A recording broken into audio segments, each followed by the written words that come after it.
students of Palomar School. We have Natalia, Gabby, and Gabby. Are there really two Gabbies? Okay. And then Anabia. Yes. And Benedict, who will lead us in the flag salute and read the land acknowledgement to provide highlights of their school.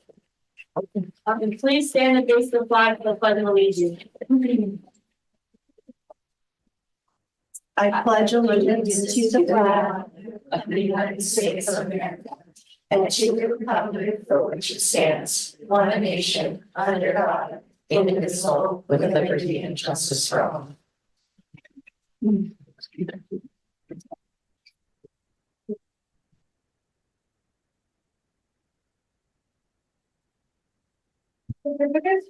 Acknowledging that we gather and met included in the festival of the represent people. As a grateful member and external gratitude for the government of the community. We recognize that we benefit from living on the traditional harvest and we affirm by sovereign rights of the First Peoples. As the original stewards of this land, the reputation will now understand the Indian Americans and all things and the importance of maintaining harmony with nature.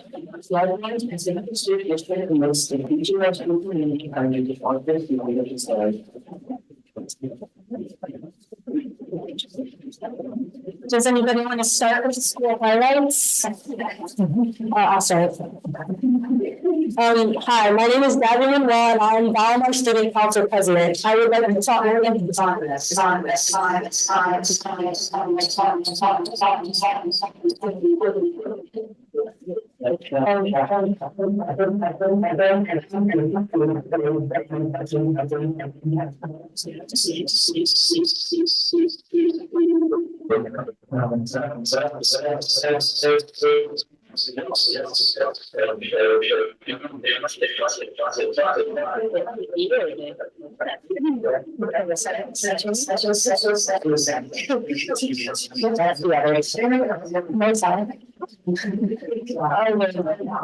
Hi, my name is Gabby and I'm the Student Council President. I would like to talk to you all about our Spring Fling. The Spring Fling was a 100% student-run event. Student Council came up with the idea and we collaborated with Leadership Club to make our vision come true. Every single student was in charge of coming up and building their own game booth. In addition to that, we had 3 mental health booths in attendance with us. This fair was to raise mental health awareness to parents and kids. We worked on and planned this event in a total of 3 weeks, and the outcome was amazing. And in total, we raised over $1,000.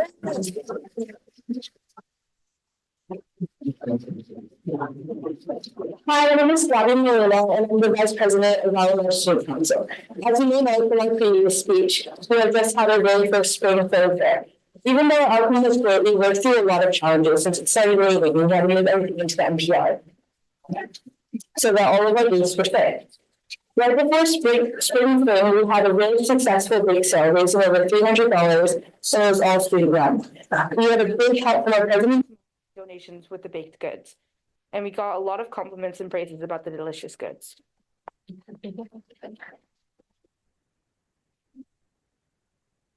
evening, everybody. My name is Natalia, and I'm Palomar Student Council Secretary.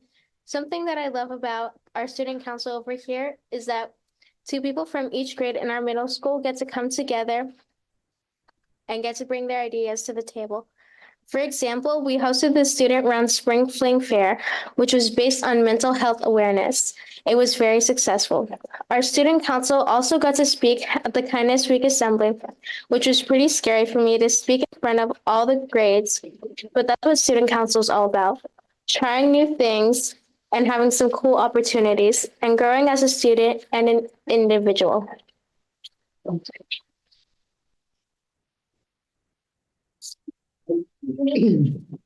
Hello, hello everyone. My name is Anabia and I'm the treasurer for the student council. Today, I will be telling you why band is important. Firstly, I'll start with saying that in band, the students get to learn unique songs like fanfare, heroica, and gentle winds. It also benefits in memorization and listening.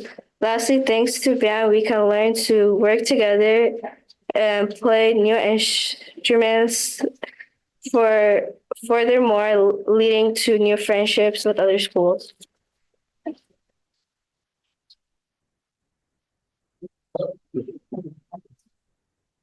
Hello, my name is Benedict Camano, the Student Council Media Rep. I was also one of the MCs for the Valmar Variety Show. The Valmar Variety Show was a great way to display the various talent amongst the various grades. There are so many students participating. It was a great experience to show off the various skill amongst the students.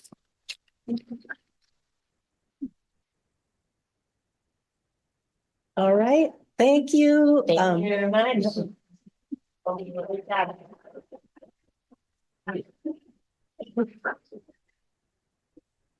Barbara, would you take the roll call, please? Yes, trustee Vidal, Here. trustee Bertini. Here. Trustee Doggett. Here. Trustee Patel. Here. Trustee Lobos. Here. The district records the audio portion of the meetings. All recordings are kept in the superintendent's office for 30 days and are available during the time period for inspection by members of the public on district equipment without charge. In-person speakers wishing to address the board on agenda or non-agenda items, please complete a request card with your name, address, and the item number and submit it to the board president or the superintendent. You will be called to address the board and may speak up to 3 minutes. Virtual speakers wishing to address the board on agenda or non-agenda items, please submit your first and last name and agenda item you wish to speak on in the Q&A area of the webinar. Please do not submit comments or questions in the Q&A area. You will be called to address the board. Your microphone will be unmuted and you may speak for up to 3 minutes. And please note, the public is welcome to provide comment to the board. Remarks are limited to 3 minutes unless extended or limited by vote of the board. A maximum of 20 minutes, unless extended by the board, is allocated for each subject discussed. The Brown Act open meeting regulations under which the board must operate do not allow board members to comment on non-agenda items or information you may bring up that are not on the agenda. Additionally, no action can be taken. However, the board may give direction to staff following a comment. Okay, we are on number 6, approval of the agenda, and this is an action item. It is recommended that the board approve the agenda of the April 3rd, 2024 regular meeting. Are there any questions regarding the agenda? Do I have a motion to approve the agenda? I'll make a motion to approve. I'll second. In favor, please raise your hand. Passes 5-0. Report out, we're on number 7, report out on closed session topics. The board met in closed session to discuss the closed session items. A, conference with legal counsel, existing litigation, Government Code 549.56.9, NG versus Pacifica School District. The board, there was no action taken. B, public employee discipline, dismissal, release, no action was taken. C, conference with labor negotiators, Government Code Section 549.57.6, agency designated representative, Darnice Williams, superintendent, employee organization, Laguna Salada Education Association, no action was taken. D, conference with labor negotiators, Government Code Section 549.57.6, agency designated representative, Darnice Williams, superintendent, employee organization, California School Employees Association, no action was taken. And E, conference with labor negotiators, Government Code Section 549.57.6, agency designated representative, Darnice Williams, superintendent, and Karen Resendez of Lozano Smith, employee organization, Laguna Salada Management Association. No action was taken. We're on number 8, approval of the consent agenda.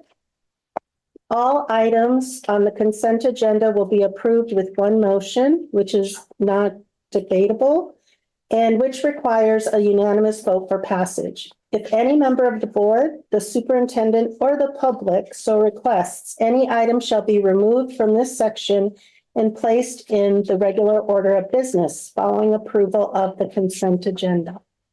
Are there any questions regarding the consent agenda? Do I have a motion to approve the consent agenda? A motion approved. I'll second. All in favor, please raise your hand. Motion passes 5-0. And then we have, we're on number 9, superintendent and board special recognitions. Good evening, everyone. Good evening. This is our favorite part. Everyone, I made it or not. Good evening to the Board of Trustees. I come before you today to acknowledge a very important person in our community and who has been a gem to Pacifica School District. You may have seen this individual earlier this year being recognized as part of the Pacifica School Volunteers. But today is our opportunity to recognize Patrick Sayers for his dedication, his long work and hours, impactful work and long hours, and dedicated years of service with the Pacifica School Volunteers and his positive impact on all the Pacifica School District schools. Personally, I can remember when I attended my first board meeting, when my contract actually was presented. Mr. Sayers was one of the first people to welcome me and to introduce himself and to say, you need to know who the Pacifica Volunteers are, because we are a very important group and members, and we support the school, and we support you in being here, and we're glad that you're here. Pacifica School Volunteers began in 1997-1998 school year with 23 volunteers and has grown to more than 500 volunteers who contribute over 20,000 hours to the public schools in Pacifica. Mr. Sayers joined PSD around 8 years ago. He has always been passionate about grant writing and working in the community. When the executive director position opened up, guess what he did? He quickly went for it. Mr. Sayers enjoys working with volunteers and finds joy in helping students improve their literacy and academic skills through the volunteer program. His influence on our community is aligned with the mission of PSV, which is to inspire a love of learning, promote academic achievement, and improve students' well-being in Pacifica school districts and schools. PSV recruits, trains, and places adult and high school volunteers in literacy, math, and other school programs. The Pacifica School Volunteers has been awarded the International Reading Association Celebrate Literacy Award, the Starbucks Bay Area Grants for Giving, and the San Mateo County Children's Report Award for helping children succeed in school. That is awesome. Patrick has been an integral part of the PSV's program, including hosting Read Aloud Days. I've participated in all of them since I've been here, mentoring and evaluating the Oceana High School senior exhibitions and the Think Bridge Summer Camp and many other community events. Most importantly and most recently, Mr. Sayers was instrumental in organizing a highly successful Read Aloud Day at Valley Mar School. The event brought community members, including myself, to the school to read books to the students. The students enjoyed hearing the stories, and the volunteers enjoyed interacting with them. It's a great way to foster community engagement in schools while promoting literacy. Mr. Sayers, it is always a pleasure to encounter you. You are one who's always eager and willing to help. You are a team member. You are gracious. You are humble. You stand for children. You stand for community. Your unwavering commitment to all of us and to our community has made us better and has made this place and our students better in terms of literacy, academics, their social-emotional support, and overall well-being. As your superintendent, I can truly say, when you are around, the children are well. And so for that, as you move on to the next chapter of your life, we'd like to say kudos. We celebrate you. There'll never be another like you in our school district. But for now, our dear friend, we say thank you. Please come forward.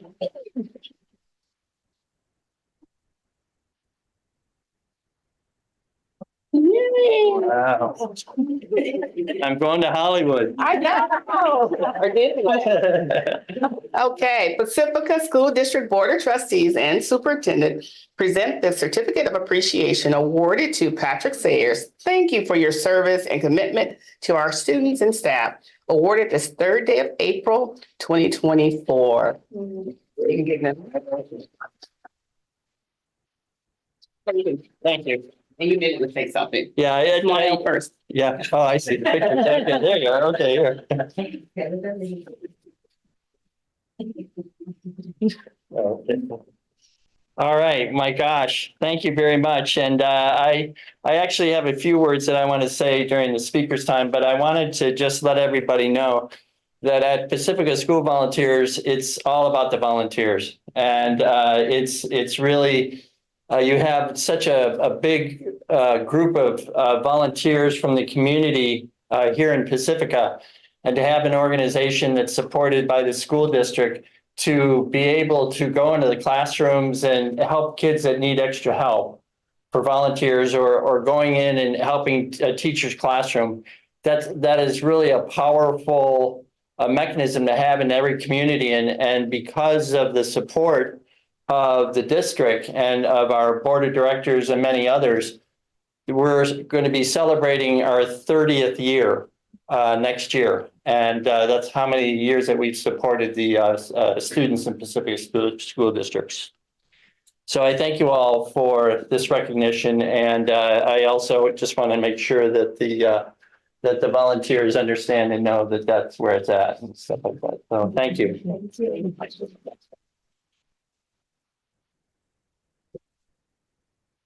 Thank you.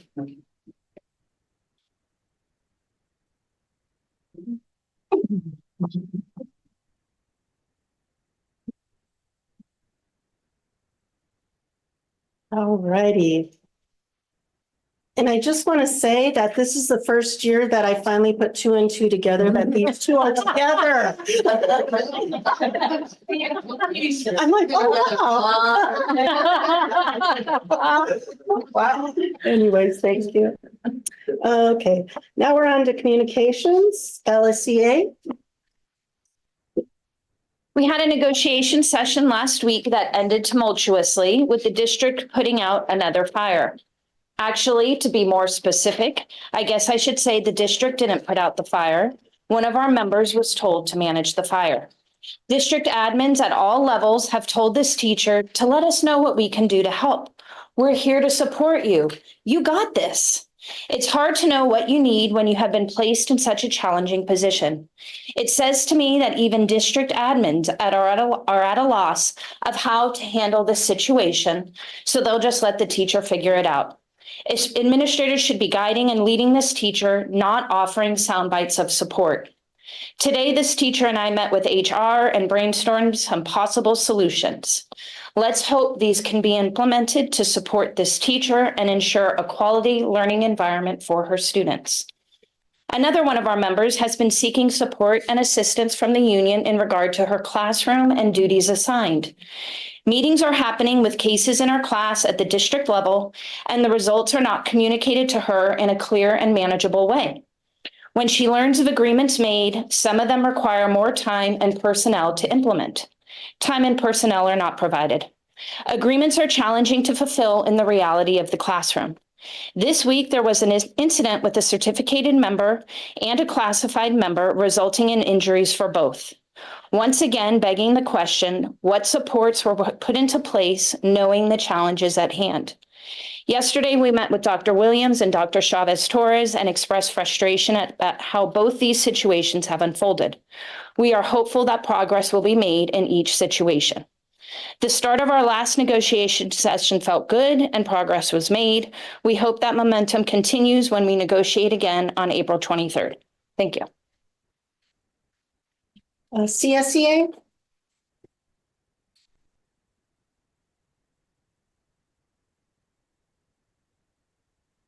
Hello, my name is Nicole Sayers, and I am the president of CSEA Chapter 128 Pacifica. Tonight, there are no new classified employees to welcome. There are 4 resignations and 1 retirement. CSEA would like to present our Above and Beyond Awards to Barbara Heppert, School Assistant at Ingrid B. Lacey, and Frances Simmons, Library Media Clerk. Ingrid B. Lacey. Yeah, sorry.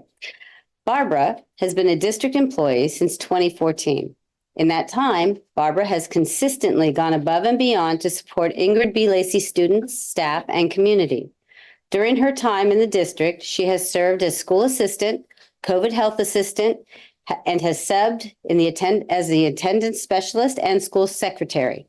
In addition to her regular duties, which includes student supervision, Barbara has always helped gather information for the recent audit, and she takes and monitors student attendance and supports Charlene Hilo, the school secretary in the office. Frances has been a district employee since 2016. Frances provides a warm, safe space for all of our students. She maintains a well-stocked library with age-appropriate literature for the children. She is the first go-to for any student having issues with their Chromebooks. The library is open all lunches, where Frances provides cards, games, and puzzles to keep the students entertained. We are grateful for all of her assistance with students looking for historical fiction and biographical books for all of their language arts classes. Her door is always open to any students who need a quiet place to take a test, as well as students who need to work with a speech therapist. The Ingrid B. Lacey staff and CSEA Chapter 128 would like to thank both Barbara and Frances for their dedication to our students. CSEA Chapter 128 is proud of all of our Above and Beyond recipients. Our classified employees are dedicated, hardworking people who care about our students, our schools, and our community. CSEA will continue to shine a spotlight on the Pacifica School District's wonderful classified employees. We believe that the hard work, the dedication, and contribution of our valued classified employees should be celebrated and rewarded. Now, over the last month, CSEA and the district came to an agreement and have finished our 23-24 negotiation cycle. It took a year. I would like to thank my CSEA negotiations team, which includes Nicole Ortega, Frank T., Julie Gallagher, Janine Castaneda, Diane Shakur, and Mark Clausen. I am proud of this team for showing up, asking important questions, not settling, for always putting the members first, and for using common sense in working with the district to finalize our agreements. I would also like to thank Dr. Carla Chavez Torres, the Director of HR, and Karen Resendez of Lozano Smith Attorneys at Law for their collaboration with the end results. The entire process of reducing hours and positions was not easy. Our classified employees suffered great stress and anxiety over whether or not they would have a position for next year, and if so, what it would look like. In the end, most of our members have been able to maintain their hours by transferring into school assistant or RSP positions or both. There was only one position completely eliminated, and that was mine, the lead behaviors position. We still work to do we will still work to do and look for, we'll still do work and look forward to our 24-25 negotiation cycle to start tomorrow. We hope that the cycle does not take a year and that the district will continue to work with their labor partners. CSEA expects that the district understands that classified employees are the backbone of the school district, and they deserve the fair compensation, respect, recognition, and appreciation for all the jobs they do. Now, I started the school year telling you about a class that I felt was unsafe for the students and the staff. Tonight, I want to address that just this week, 2 staff people were hurt severely enough to be out of work and placed on light duty. This happens because we did not have the resources to address the students' needs. Instead of eliminating the lead behaviors position, perhaps you should speak to the behavior department on how to better schedule training so that people don't have to attend on their weekends. And so that more people can be trained on their paid work days. And so that we can hire more people that we can and serve our students and ensure the safety of our staff.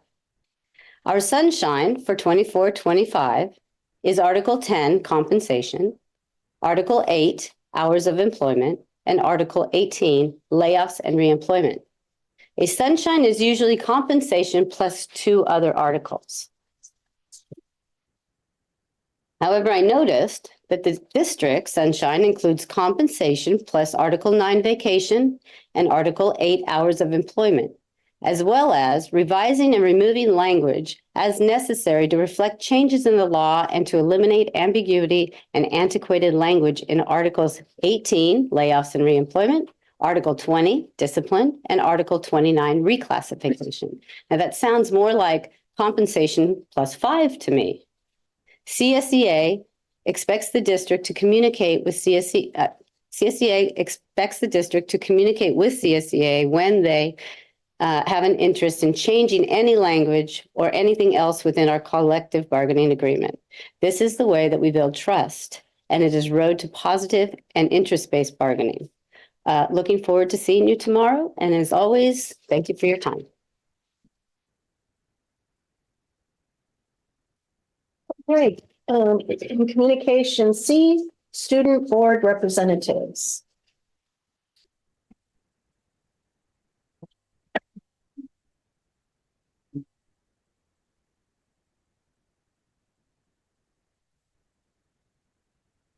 Hi, everyone. I'm Calypso Camelia. I'm one of the student board representatives for the Superintendent Student Council. And it's going to be kind of a long speech because we talked about a lot of things in the past meeting. And I'm just going to start with the main thing that we talked about, which was bullying. It seems like you guys really want to hear about that. And even though bullying happens in schools all over the world, and it's a really broad topic that can't be avoided, but we discussed ways to help to lessen bullying specifically in our district and unique events that happen here and connecting all that. We started off talking about the different types of bullying happening in the district, and this bullying isn't just from student to student that everybody thinks that is most common. It's also from student to staff and even from staff to student. And it's hard to report this type of bullying because of the messy lines separating bullying discipline from staff to students. And they're scared to report because they're afraid that they're not going to be heard by administration, who won't do anything about it, and overall just making the situation worse in a way. Even though that they know they mean the best, it sometimes doesn't work out the way that they want it to. And that was just a short part of the entire discussion about bullying. And most of it was focused on leaning into the deeper root of the problem. There were actually a lot of surprisingly contrasting opinions from members based on solutions to this in the district. And one instance was leaning towards facing bullying with harsher consequences and hard discipline to almost scare them into not bullying. And some even said that bullies are a lost cause and it's a never-ending cycle of trauma. I personally don't agree to that, but they said that we shouldn't waste our time on trying to help them, especially in middle school.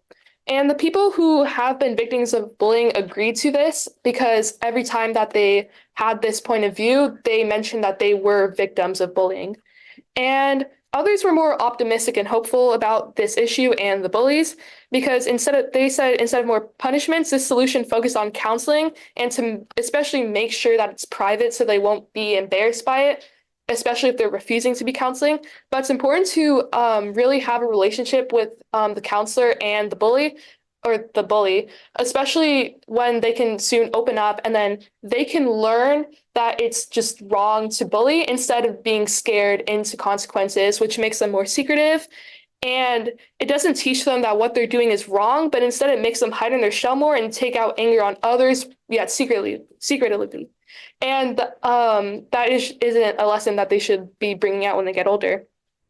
So they should have a motivation of trying to be a better person. So counseling and building meaningful relationship with people is what they should focus on. And that's what most of the members agreed to.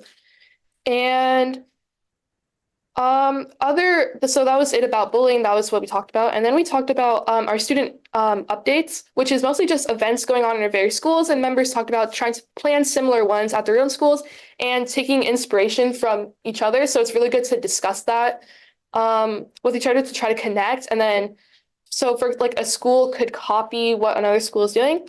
And we also told members to create presentations about issues they want to address or events or projects they want to start, because it's really hard for them to share. So this helps them organize their thoughts in order to share that, because they seem a little shy or they don't want to participate in talking. So this can help them get their ideas out. And examples of this were fundraisers, events to raise awareness of issues such as bullying, science fairs, and community garden projects. And another thing is to make the students organize it. This can be helpful with separate school student councils, which can then report back to the district council, and not just like school events that are in one specific school, but district-wide events. And that's the overview of what we talked about. Thank you.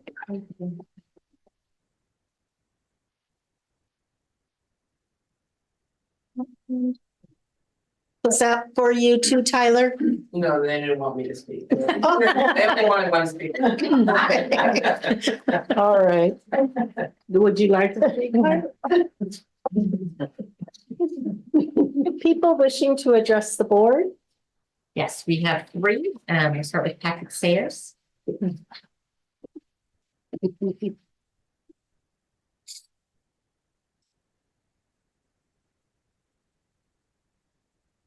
I originally was going to make a couple of announcements just having to deal with Pacifica School volunteers. But now that I've received this award, I just really appreciate it and wanted to recognize a couple of people. But before I do that, I just wanted to let you know that we have a opening for our volunteer coordinators position, and that's posted on our website at pacificaschoolvolunteers.org. And the application and the job description are up there, and we're looking to hire as soon as possible. The other thing is that ThinkBridge Camp, the summer camp that we have, is open, and we are taking enrollments, and you can go on the thinkbridgecamp.org site to get more information about the camp and also to sign up. So I just kind of wanted to put that out in the community. This award is really nice that I received. I really thank you all. And I wanted to thank Principal Laura Vuskovic for initiating this and following us through our last read aloud day, because it was a great success.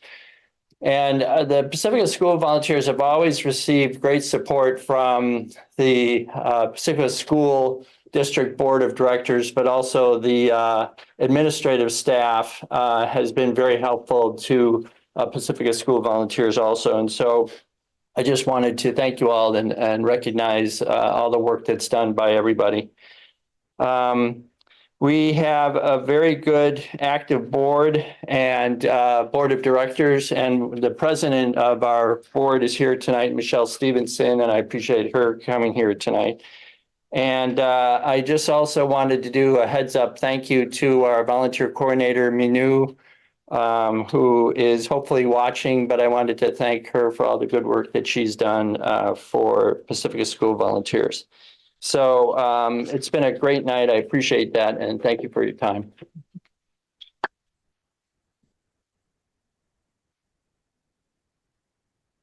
Smith.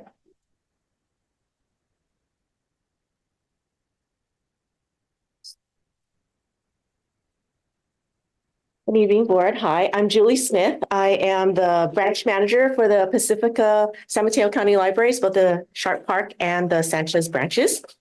I'm here to let you know that the San Mateo County Libraries are engaging in a strategic planning process in order to better understand everyone in our community. We're hoping to survey community members who are not familiar with the library, and we would love to partner with you to encourage the school community to be heard in this process. We have 3 versions of the survey. The first type is an in-person survey. It's kind of long, but it's here. During which we'd like to focus on and gather input from folks who don't regularly use the library.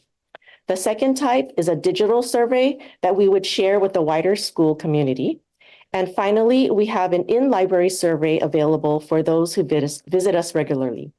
This is an opportunity to help share what the library should be in the future, and we would be so grateful to hear directly from those in our communities about what they most need to better inform our future direction. The survey is available in English, Spanish, and Chinese and will take about 15 minutes to complete. So if you see us out and about with our surveys and our little clipboards, or see us at an event with our flyers, or receive an email from the San Mateo County Libraries, please take some time to share your thoughts with us. Thank you. Our next speaker is on the not.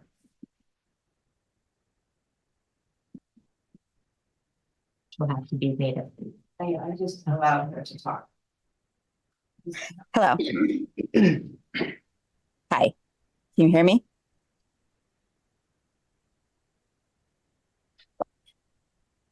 Can you hear me?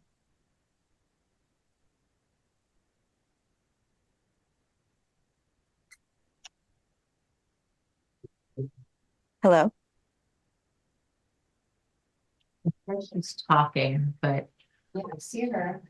I think because we turned the volume down. Oh. Well, you can. Tara, we can't hear you if you're speaking, so just give us 1 second. Okay. Yeah. There we go. Tara, can you hear us now? Or I can, yes. Great, and we can hear you. Great. Thank you. Yeah, just thank you for your time. And now that the dust has settled a little on all those hard votes you've had to make on considering cuts for our district in the face of hard financial conditions, I wanted to restate what I've stated before. There is a continued desire, really a need, to have some community-wide, more casual conversations between us parents and the district office, plus a few board members when they are able to make it. There needs to be a chance for parents to mention some praises and concerns that you can hear outside of the messages to the board members.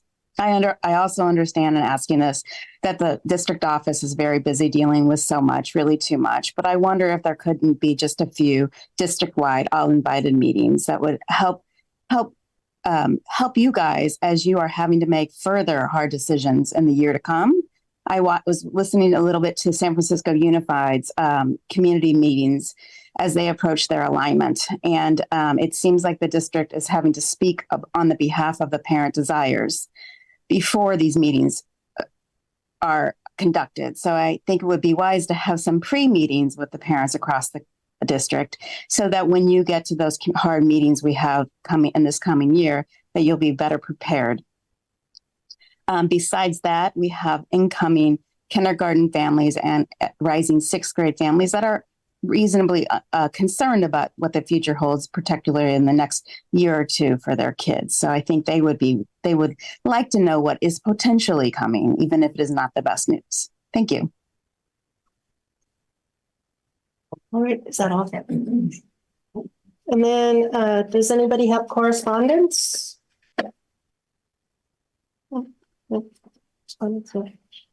Board and superintendent communications. Do you want to start at that end? Sure. I attended the Special Education Advisory Committee. That's going really well, I think. There's a lot of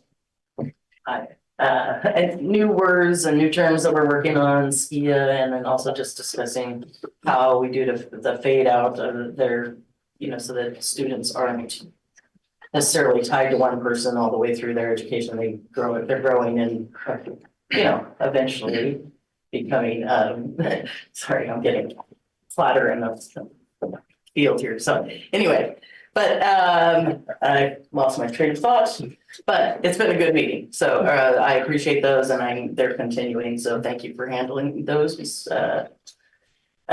Special ed. I had my one-on-one with Dr. Williams. I attended the Workforce Housing Planning Committee, which was exciting because we have some new steps to move forward on, and also attended the IPL open house the other night. So just did my regular one-on-one with Superintendent Williams. Okay, since the last meeting, I attended the PEF Gala. That was a beautiful fundraiser up at the Fairlawn Room at Skyline College. Also attended the workforce housing meeting that they're getting real ready to go there. And the one-on-one with Dr. Williams, and then also the music department monthly meeting. Likewise, the gala as well as my one-on-one with the superintendent. Um, I attended the PEF Gala. I had a meeting with Nicole Anderson and Associates. I had a meeting with Dr. Williams. I had a meeting with Cheryl Hiblin with Illuminate. A meeting with Dr. Williams again, and a meeting with Dr. Williams today. And I answered a lot of emails this past month, and I wrote a lot of emails. And I know that there is people out there interested in possibly running for the board. So I've been keeping track of my hours. So since our last meeting, 4, 5, 6, 7, 8, 9, 10, 11 hours of board work. Good evening, everyone. Since our last meeting, I've done a host of things, including school visits. I visited Ortega Elementary School. I also visited Sunset Ridge. Had opportunity also to read to students. I was so thrilled. I guess that should have been correspondence, but just thank you to Miss Isa in the second grade class. Had a chance to read, and they were so gracious enough to send me a thank you and just to share how they really enjoyed reading and the way that I gave them cues in a silly way, but fun way, and how I made reading fun by imitating going and searching for breadcrumbs. But I just thought it was very sweet and how important it is for us to interact with our students, also with our staff members, so that they know that we too care about everything that they do. And it's not just about being busy. We like to be productive. We also enjoy being interactive and learning from the students as much as they learn from us. In addition, I had an opportunity to meet with the board, the trustee members in terms of our one-on-ones, met with our union reps, always an informative session with both LSEA and CSEA, and then also with the Meet and Confer group, LSMA, and visited LMEC. So busy, but being very productive and enjoying all of it. Thank you so much. All right. We're moving on to information items, number 11. A, Teaching and Learning RTI program, and the speaker is Will Lucy, Director of Educational Support Services. Christine Donnelly, RTI teacher at Cabrillo and Bellemare, and Kate Snyder, RTI teacher at Sunset Ridge. Okay.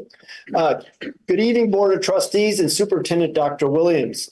This is an informational item. Our RTI teachers, Chris Donnelly and Kate Snyder, will be presenting information on the Response to Intervention program at our schools with a focus on reading support. The presentation will include information on how they provide instructional support for our classroom teachers, how they provide differentiated reading intervention to students who are facing difficulties with reading, and the impact of their program on student progress and well-being. Some background. The Response to Intervention program at each of our schools is funded through site supplemental funds that are intended to prioritize our unduplicated student population. Those would be the English learners, socioeconomically disadvantaged, foster youth, and homeless. Each site this year was able to fund a half-time RTI teaching position and determine what subject areas they would focus on based on their data analysis. Schools focused on English language arts and or math. As with all presentations, we start off with ACE. You go to the next slide there, Stan. Sorry, that's okay. That's okay. Well, imagine ACE is up there. Our guidepost for this presentation is academics. That is all right. Okay. There we go. Hi, my name is Kate Snyder. I'm the RTI teacher at Sunset Ridge. I'm going to share a little bit about the purpose of our RTI program. So Response to Intervention, or RTI, and the Multi-Tiered Systems of Support, MTSS, They're proactive frameworks aimed at identifying and supporting students who may be struggling academically. The core idea is to provide targeted teaching and closely monitor progress to prevent students from falling significantly behind. Through RTI, we implement a tiered system of support, ensuring that our interventions are matched to student needs and adjusted as necessary. To the next one, please. Thank you. Our RTI program is methodically designed, starting with the selection of students based on various criteria, including SIPS placement assessments, iReady reading levels, fluency data, as well as teacher recommendations. In this program, we focus on students in grades K through 5. We know that early intervention is crucial for building strong literacy skills. With dedicated instructional time, we ensure that each selected student receives personalized attention through small group sessions led by experienced teachers with a combined 72 years of teaching experience. We have proudly served 189 students across our 4 sites so far this school year. The success of our RTI program lies in its detailed implementation. We utilize carefully selected curricula, such as the SIPS curriculum, which I'll speak to a little bit more in just a moment, as well as iReady tools for supporting comprehension. We'll talk about that as well, and leveled books. Regular assessment allows us to track progress and adjust our interventions accordingly. Instruction is individualized to cater to diverse student needs, supporting academic growth and proficiency in reading skills. Students benefit from collaborative learning environments, improving skill development through small groups. I can talk a little bit about our SIPS instruction. It plays a pivotal role in our RTI program, focusing on systematic teaching of phonological awareness, phonics, and sight word recognition. This structured literacy program aligns with the science of reading, emphasizing evidence-based practices to develop foundational reading skills. By providing sequential and explicit lessons, SIPS ensures that students acquire the necessary skills for proficient reading. iReady tools for scaffolding comprehension complement our RTI program by providing grade level text with built-in supports for reading comprehension. These tools are aligned with curriculum standards and also emphasize the development of comprehension skills essential for academic success. As RTI teachers, we take on additional responsibilities beyond the classroom instruction to ensure the program is effective. We engage in regular monthly meetings as an RTI team along with our district admin support, Will Lucy, to maintain programmatic consistency and share best practices. Communication with leadership teams and classroom teachers and families is prioritized to track student progress, to make adjustments to our interventions, and to also foster collaboration. We also play an important role in supporting student success team or SST meetings, contributing to discussions on individual student needs, and planning next steps for academic, social, emotional, and behavior support. I hand it over to Chris. Hi, my name is Chris Donnelly, and I'm here to talk about the impacts that we're seeing so far this year with RTI. I'm going to talk a little bit about iReady growth. Thanks, Dan. So on average, our students in reading intervention went up 80% of their typical annual growth in their iReading diagnostic score from fall to the winter assessment time. And 48 students in reading intervention achieved at least 50% progress in their stretch growth so far during this time. And we're pretty, happy with that because this does not include out of our number of 180 something, our kindergartners. And this is our first year implementing this. And we also took us a little while to get the program up and running. So next year, we hope to see even larger growths in this area. Of course, thank you, Stan. Of course, we're missing a couple bubbles there, but that's okay. I've got them right here to read. So of course, besides the testing data, most importantly is what are we hearing from our kids? What are we seeing in the classroom? What are we hearing from parents and teachers? So I'm going to go ahead and read some of our bubbles about some of the things that we've heard in communications from staff, parents, and the kids. When the adults see improved student engagement and improved student perseverance and confidence increase, it motivates us to keep encouraging our kiddos. As a teacher, it makes me feel as if the community is supporting my students. Ortega teacher. Students are becoming more confident. They are sounding out words better and using strategies with less reminders. Valimar teacher. I have seen my daughter's confidence grow in reading since she started working with you. Sunset Ridge parent. My son has made great progress since working with you. Cabrillo parent. I have had kids get the little nudge they need to really show what they know. It really helped clarify who needs this support versus those who need more in-depth RSP support. Ortega teacher. And last one is my favorite. I know how to read bigger words and I can read chapter books now. Sunset Ridge. That's the ultimate impact, right? Is that kids are confident and feeling good and improving.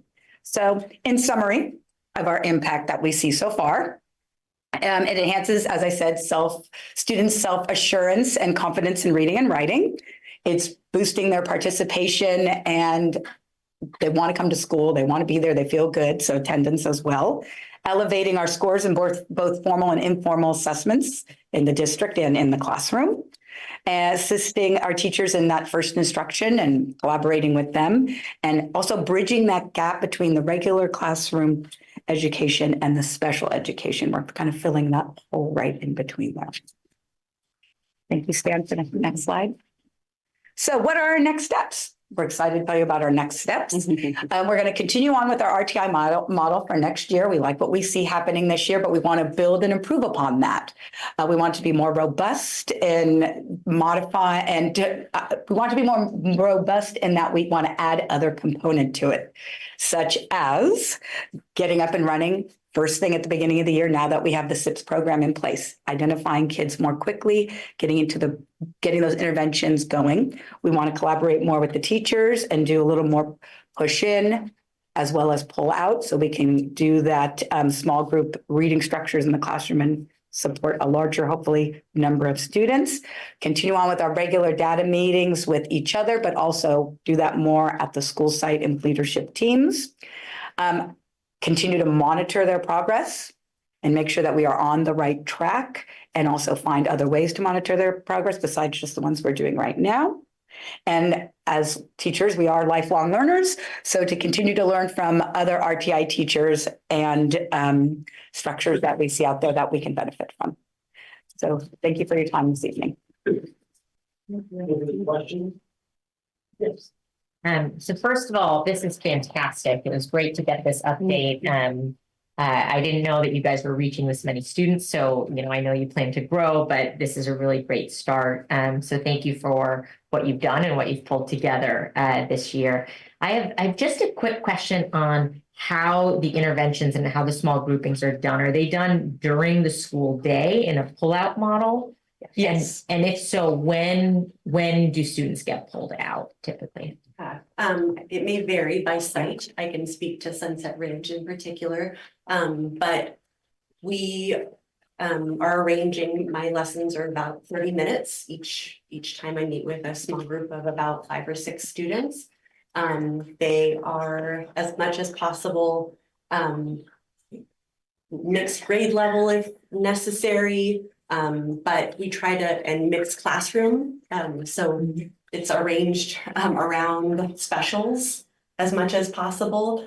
And I also try to alternate so that students aren't missing one academic content each time. So for example, if there's a student group that I meet with at 8:30 to 9, then I try to alternate that so that they're meeting with me later in the afternoon, halftime. So I'm only 0.5, but I'd like to do more to make that easier to do. And also to give kids a chance to, not be seen like at the same time missing an academic content, which is also why we would like to potentially think about a push-in program so that it's coordinated with a literacy block at our sites.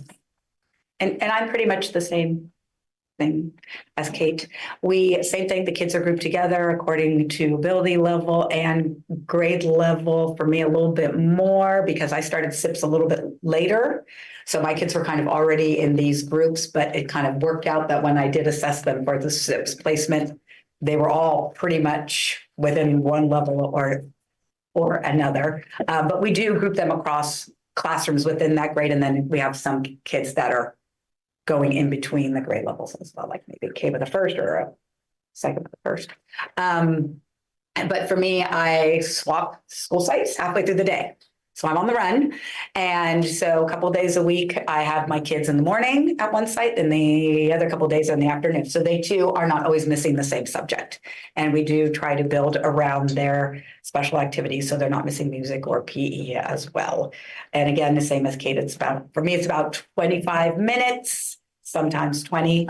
And that's pretty much where we are, 3 to 4 times a week. Karen Stevens, who's out over at Ortega, she is not here tonight because she got out to red, but she helped with the presentation together. And one of the things that she stated in the meeting was they do these pull-outs strategically because you need to have, you need to have the one instruction, the first instruction and the second instruction, the second tier instruction happening kind of coordinated, right? So there is a lot of thought put into that piece, but the hands are kind of tied because of only the 0.5 at each of the site. So there's kind of some limits to having that flexibility and having that strategic happen. Right. So it'd be nice to have a full time at each site, right? Yeah, it's very hard to push in and you don't really have that flexibility. Yeah, so I think it's great that you're really thinking about the schedule. And I would encourage us to think about how do we make sure we're maximizing the on academic content time. So that the pulling out doesn't happen during academic blocks and making sure we're giving kids more time for reading or for whatever that instruction is. So I think that's great. And then out of the 184 students, how many of those students have IEPs? None. Okay. Once they qualify for resource, they are no longer. Yeah. In So the program. according to that NTFS, that multi-tiered system of support, that model, we're in the middle. So once they receive and qualified for an academic IEP, they wouldn't be seen by us. And so they would be exited from our program should, for example, in an SST meeting, it be determined that they would qualify for an IEP, then they wouldn't be seen by us. Because they're at tier 3. They're at tier 3 intervention at that point. Yeah, I think depending on what's listed in their IEP. And so I would love to get some more details because I know some of the practices that were identified from the special education best practices thing is around inclusion, especially around intervention blocks. And so I'd love to think about how we might also have students in special education and general education receiving intervention together, because I think there are opportunities for more inclusion during intervention. Again, with more, there would be more flexibility. But ideally, the way the multi-tier systems of support in an academic area would happen is that, again, they're getting that first instruction, right? In that first tier, and they're getting the second tier, not or.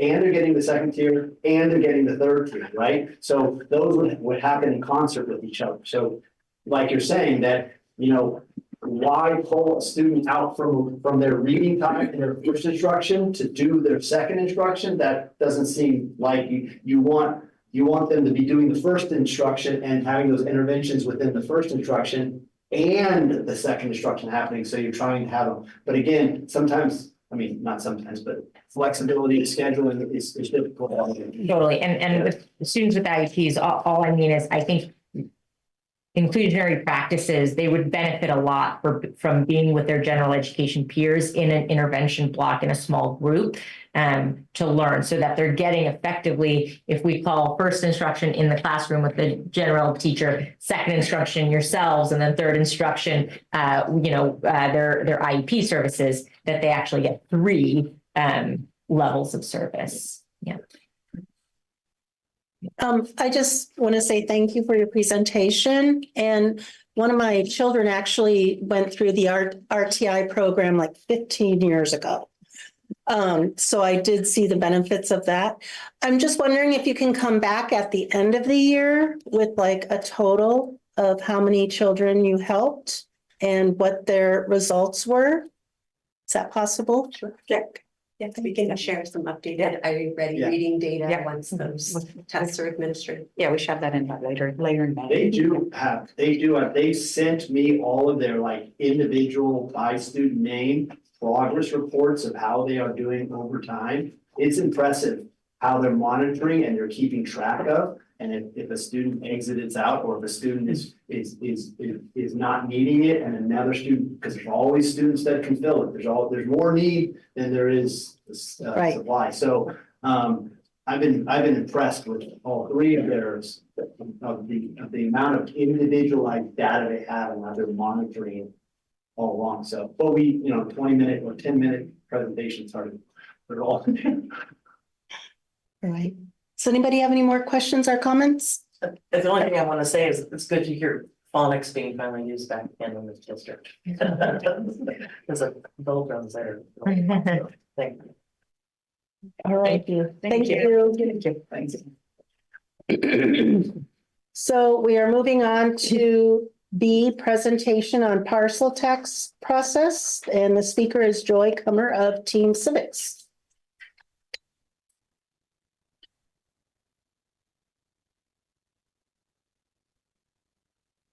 Thank you so much, Madam President, board members. It's a pleasure to be back with you tonight. Superintendent Joy Coomer with Team Civics. I spoke with you back when we were looking at a potential bond measure and throughout that process. Happy to report that we were very successful on that, and we had some great leadership who helped out with that, some, really exceptional parents who stepped up and really did a lot of work. So very happy about that. I know the district is also looking at options for potential parcel taxes, and I wanted to come tonight and talk a little bit about the differences and what it would take to move forward with a potential parcel tax. So, the presentation is up. Next slide, please.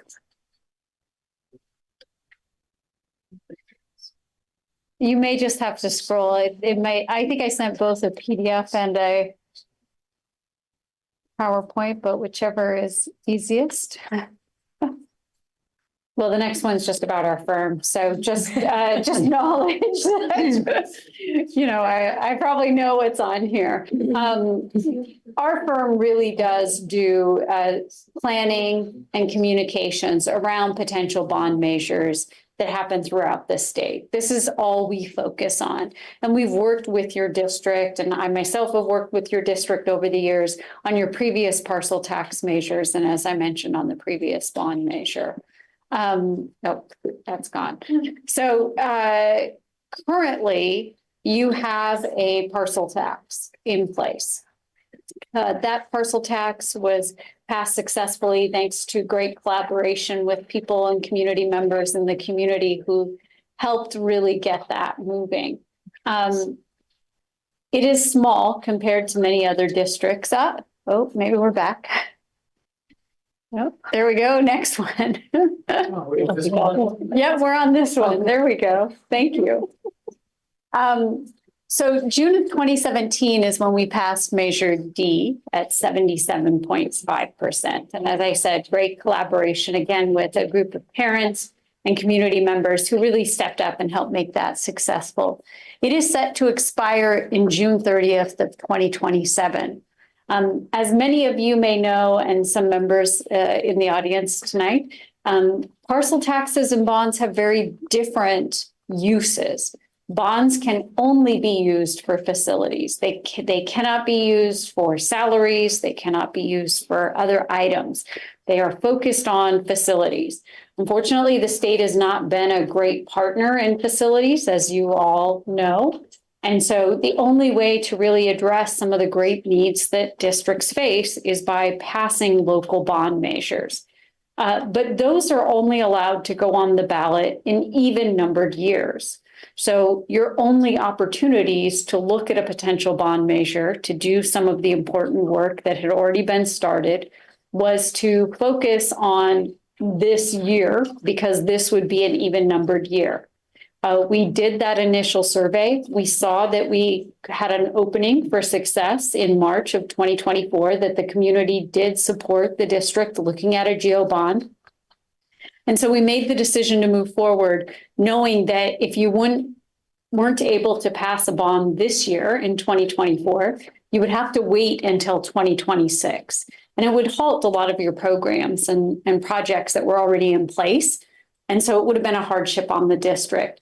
It didn't erase the need for a parcel tax, but a parcel tax has more flexibility in that we can go on any ballot that the county allows us. Bonds are only in even years.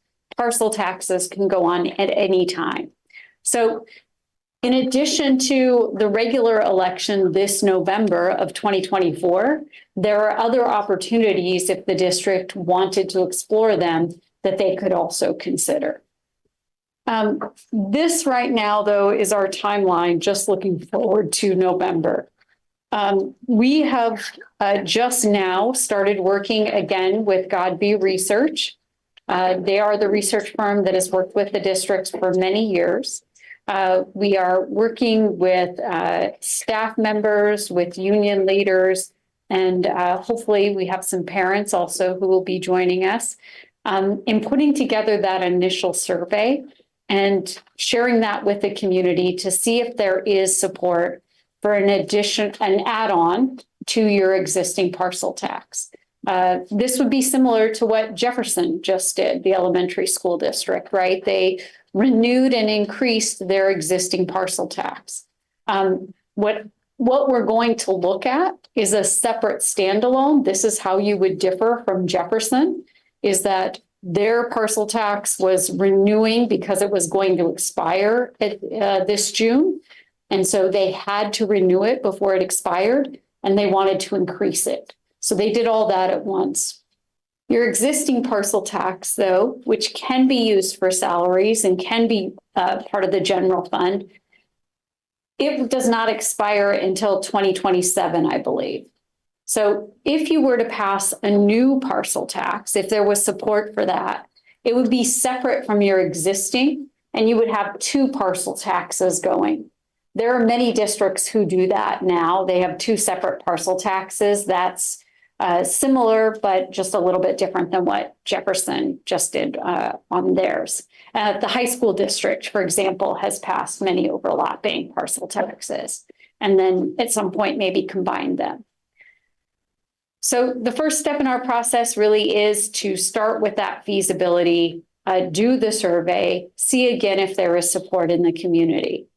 We don't know yet if there is. We know you have a great need. We know this is something we've always wanted to explore as part of the future. This feasibility will be the first step in that process. In order to qualify for the ballot this November, the board has to vote on a resolution before August 9th. That's the deadline that we'd be working to be able to accomplish and get on the ballot for then. So if we see feasibility, once the survey's in the field, we'll come back, myself and Brian Godby, likely via Zoom, to present those survey results, let you know if there is an opportunity to move forward with a parcel tax. And then we'd likely schedule one of your meetings in June to move forward with a potential resolution to place that on the November ballot. If for some reason we see it's not feasible at this time, again, you do have other opportunities next year. And in fact, many opportunities before your existing parcel tax passes.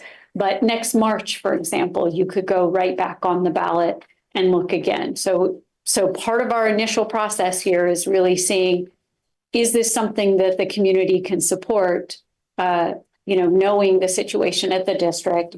And if so, can we move forward for this November? So we'll be working in close contact with the superintendent and the rest of the committee. I'm happy to answer any questions you might have. Oh, we got this back. The campaign committee would not happen until after the district voted to put something on the ballot. So, that is our fourth and final step, is again, finding people to run an independent campaign committee. One of the main things that is very different about bonds and parcel taxes is the passage threshold. Bonds require 55% to pass. Our bond just passed at about 62.5, so well above the passage rate. Parcel taxes, though, need 2/3, 66.7. It's a much higher threshold. It really means that we would need many parents, teachers, and staff and community members to be involved in order for a parcel tax to be successful. It's just a really hard thing to pass if you don't have that outside support. So that's one of the things we'll be talking about as we move through this process is, do we have people who can help with an independent campaign committee in order to help it be successful once it's on the ballot? So happy to answer any questions you might have about a parcel tax or moving forward with this, but this has been the plan that we started with at the beginning of the year, and actually last year. And we're continuing to move forward, hoping that we can find success for the district here. Does anybody have any questions? I have a question. When you're doing the surveying, do you ask what amount they're comfortable with or what the threshold is where they're not comfortable, or how does that go? It's really hard to get a good read. We've done an assessment looking at where the district is now and how much the existing parcel tax brings in and what we think would be feasible in the current economic, climate. And so based on what the need is and where we think people would be comfortable, that's the amount that we're testing. And then we do have a fallback option at the end of the survey. But the issue always is if you try to do something where you say, well, would you like to pay $98? Would you like to pay $86? Would you like to pay, people always want to pay less. What they want to hear from the district is, what do you need? And, we've done the work to figure out what you need and tried to keep it what you need is much greater than, what the community can probably support.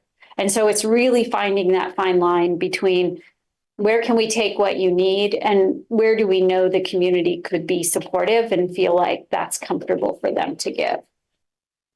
Thank you. Yeah, absolutely. Anybody else have any comments, questions? I just want to say thank you for all the work you did on the bond and the success of that. And yeah, you're all into that. So, well, thank everyone again. You had a great group coming together and working on it. So it was just a pleasure to be a part of that again, and hoping that we have good news to come back next month once the survey's been fielded. We had a speaker, Terry Knotts, for this.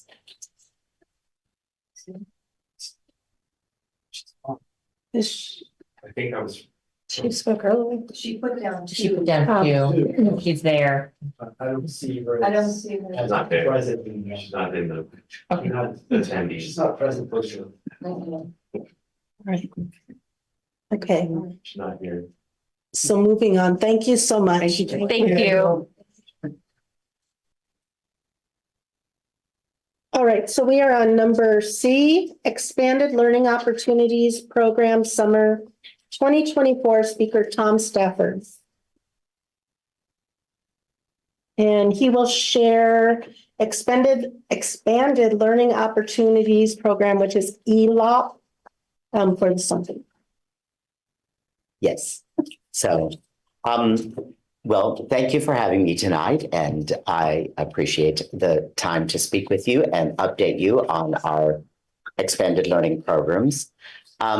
So this presentation is going to be about what's coming up this summer. So we're going to talk about our summer program and outline next steps as we move forward. We were able to have an after-school program available at every school this year. It varied, but we were able to work with two really great groups. And so I want to thank them first. First, I'd like to thank Mandy Lip and Oliver Casada at the Boys and Girls Club, because they came on board with me and really talked through how could we make this work district-wide, as well as Gary Ferguson and Kyra Rebellino at the Spindrift School of the Arts. And between those two organizations, this year, we were able to offer after-school programs to all of our students who are considered unduplicated in our district. Now, those programs are limited by slots simply because of the limitation on the amount of funds that we receive from the state for this program.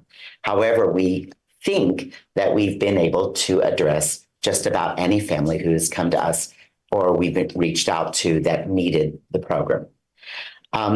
So as we go through, so the expanded learning program is before and after school, summer, and intersession days. Boys and Girls Club implemented intersession days this year, so our summer program does look a bit shorter this year because Boys and Girls Club is going to be part of that program, as well as the Spindrift School of the Arts. So moving on. We serve students from TK to Rising Six is what we say for summer because we're looking at the new year. So our sixth graders sort of graduate out of this program. The ELOP money does not fund seventh and eighth grade.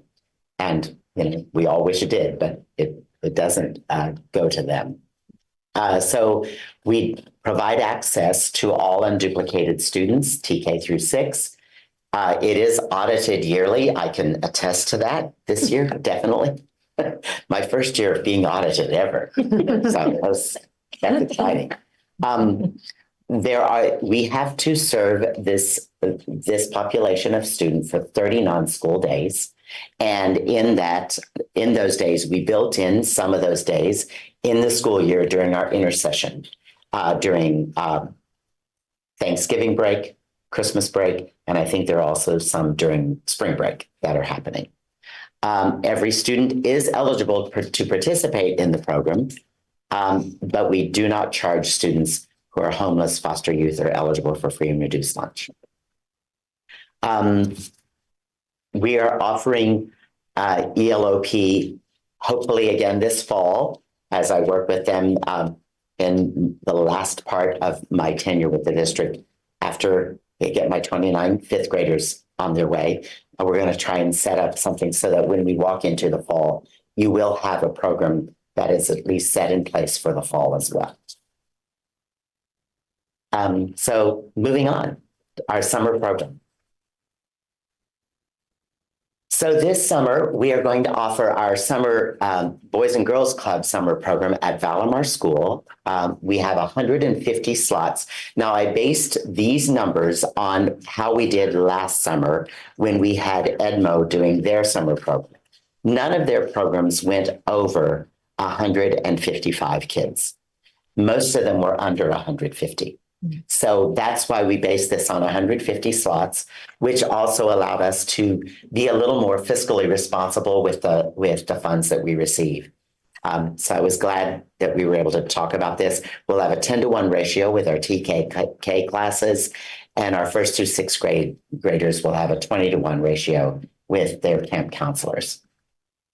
Also, the dates for that are Friday, June 21st, and then Monday through Friday, the 24th through the 28th. There is no camp being held during the week of July 4th. We also noticed this past summer that attendance dropped during that week anyway. So this is also a time for Boys and Girls Club. They use that week for their professional development time for their workers. So then they come back the following week, the 8th through the 12th, and that is that camp. It is 11 days because the additional days have been built into the school year now. It'll be from 8 to 5 p.m. It'll include a grab-and-go breakfast, lunch, and a PM snack. Boys and Girls Club, just like Edmo last year, are asking that when I have parents sign up, they understand that they're signing up for the full camp because it is very difficult. I can come this day and this day and this day when we have kids on a wait list who want to come for the full time. So we want to make sure that we can serve everyone. The second program that's going to be happening will be through Spindrift School of the Arts. Now, the actual program time is from 9 to noon, but they can drop off at 8:30 in the morning. And I did get this confirmation from Spindrift this week that they will offer childcare after their camp is over until up to 6 p.m. And that'll be part of the cost that we are contracting with them. So that's a very nice thing. So both camps that are being offered, now this one only has 10 slots and it's for ages 4 through 7 because it's very specific. It's an arts program that's going to have a musical with the kids. So it's going to be it's a smaller group, and also Spindrift is running a larger camp over there as well. So that was what they could accommodate, but it allowed me to have 160 slots available total for the district. The dates of this one are also different. So their dates are from June 10th through the 28th, with every day being camp. They're not going to take off Juneteenth or anything like that for those days. They're also asking for a full commitment to that one because, again, there's going to be a culminating performance with those kiddos. So the total cost of this is going to be about $134,500 for our summer program. And that includes the Boys and Girls Club, what they've proposed, Spindrift, what they've proposed, which is $6,500. I budgeted $12,000 for meals. We did not spend that much last year, but I do know that food costs have gone up. So when I spoke with Lori Miller, our food services director, about that, I said, am I safe here? So that's an estimate. And $6,000 for things like additional custodial service at the schools that have to happen every evening because we're going to have those rooms cleaned daily to be ready for the next day's camp and things like that. And now what's going to happen next is at 8 o'clock tonight, I have an email through Parent Square going out to all eligible families in the district with a Google form. And this year I'm trying to make it sort of one-stop shopping. So I'm going to be sharing that Google form. I asked both Boys and Girls Club and Spindrift School of the Arts, what do you need in this form? We shared it. We put it all together for the information that they need to enroll those kids. And so all of it's right there. If families sign up there, the next thing that happens is that organization just reaches out to them and says, you're in, we've got you on the list. We might need a couple more things, but nothing. Where last year we had 2 different processes for registering. It became confusing. I ended up calling over 500 families just to see, did you get this? Did you get that? This way I'll know because they'll be answering the form, and that'll be helpful in our outreach to the families as well. Are there any questions? Yes. I don't have a question, but I just want to thank you because from 2 years ago, having no summer program at all and supporting the after school programs to having all of this now for the students, I really appreciate all your hard work. So. Thank you. Well, I want to shout out to those organizations because as many of you know, I am up at Sunset Ridge and I have my 5th grade. So I told them at the beginning of the year, please hound me throughout the year. Come to me, tell me what you need, tell me if anything's going on, because I want to make sure that we keep this moving forward for the kiddos. And so they did. And that's why in building that relationship with them, I also saw this is the group we should have doing our summer program because they know our kids. They're here in our community. And it's great to work with these community partners. Does anybody have any other questions? Just thank you. So it's 150 total kids. 160 total if you include the 10 that'll be at Spindrift. Got it, for $134,000. Yeah. And And it's a 9-hour day. it's a 9-hour day. And is any of that being funded by federal or state? This is all our ELOP funding Okay, so it's that we all are funded. required Got to it. use for this. Anybody else? I can say something on that first. Thank you, Tom, for doing all this, and he's doing it while he's 29 kids at the thing, so. He's doing all this for, while he's teaching, full-time teacher. And so, I mean, I like to say I've been helping, but I think you've been. Oh, I've made plenty of phone calls. Yeah. Yes, I have.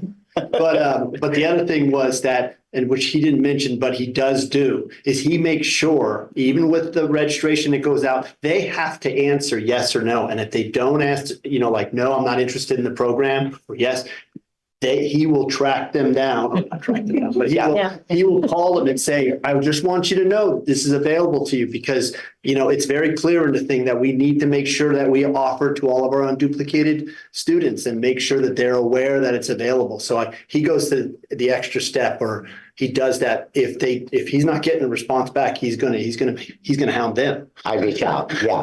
And that's part of the rules. So, and I'm a rule follower, so that's sort of how it works in my work. So yeah, we'll reach out to all those families who do not respond to because I'm asking for a yes or a no in the form. So that I'm hoping that I get the majority, but last year it was brand new. So there were a lot of folks I had to reach out to. I think they know more about it now. Plus, we don't have COVID still lingering around. Yeah, Yes. it's a little. Anybody else? No? Thank you, Tom. Thank you. All right, so we're still on information. D, first reading instruction, board policy updates, October 2023. Speaker Will Lucy. Yes, so what you have in front of you is this is the first reading of it, and I'm not going to go through the details of it. It was part of the attachments. And if you were able to read through those, you can see that. But I will just kind of briefly go over the policies that are in front of you, or that are all of them were. We took the CSBA sample, and then we did some. It was with revisions. We did some revisions with it. The policy 6143 courses of study. This is a policy update. We have an existing policy for this. It's a policy update to expand the characteristics for which the district may not, on the basis of students' actual or perceived characteristics, provide any course separately or required to refuse participation by any student to more closely align with the new law. All of the board policies and regulations are in reference to these two new laws, AB 1078. Actually, I'm sorry, one law, AB 1078, and they're all about. For instance, this particular policy is about how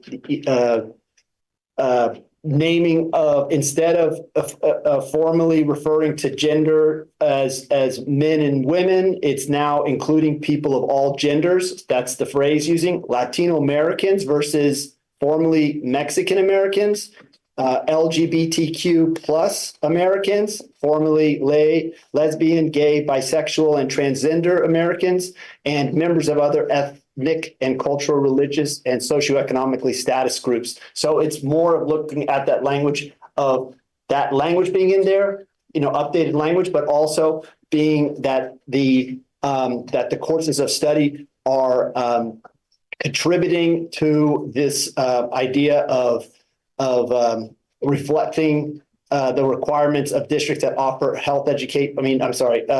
of required instruction within social studies. So making sure that those particular languages and those representations are in our materials, and they're not being not used or not allowed to be used. So during the selection process that they're being considered. The other, and that's a board policy and administrative regulation regulation. And then there's a board policy 6161.1. That's a board policy administrative regulation and exhibit. And that one pertains again to AB 1078, the new law. And it's the guidance regarding the review of instructional materials that represent diverse perspectives and are culturally relevant, that they're right to an accurate and inclusive curriculum, and that they require for the governing board or to be submitted as that any resolution reflecting insufficient textbooks or other instructional materials, that resolution is submitted to the superintendent of the county. And fourth, when an unlawful discrimination of the board to refuse to improve the use or prohibit the use of any textbooks or instructional materials or supplemental materials and other curriculum for classroom instruction or any book or resources in a library. So again, it's really regulating that ability for you to not be able to discriminate or to actually not approve books that or prohibit books that are not in line with this new law. So that is again for 6161.1, but also that pertains to supplementary instructional material, which is board policy 6161.11, and also the library media center policy, which is 6163.1.